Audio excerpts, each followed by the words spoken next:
Nagsimula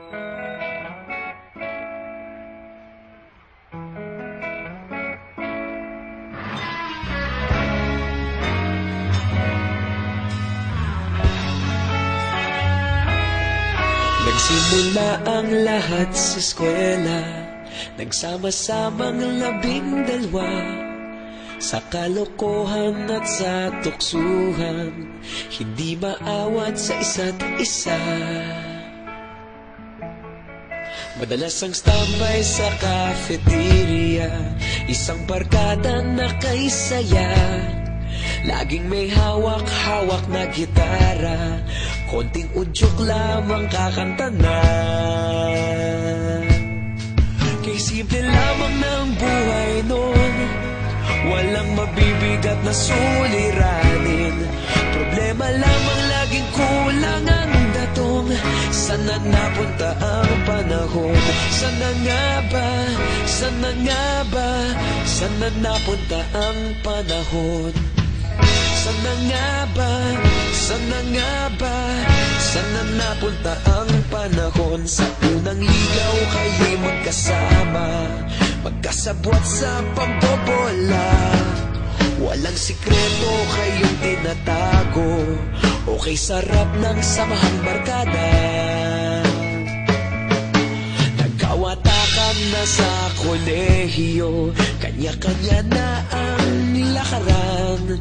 Kahit minsanan na lang kung magkita, pagkakaibigay hindi nawala.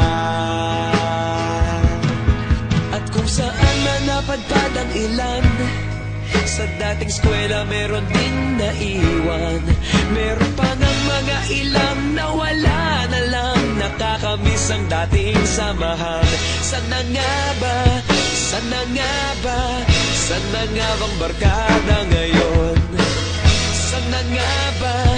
Sana nga ba? Sana nga bang barkada ngayon?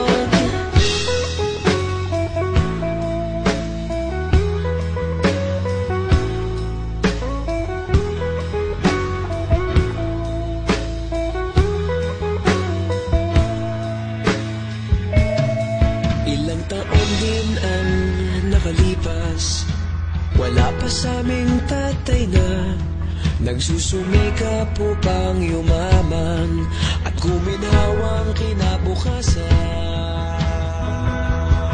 Paminsan-minsan kami nagkikita, mga naiwan at natira. At gaya nung araw namin sa eskwela, pag magkasama'y nagwawala.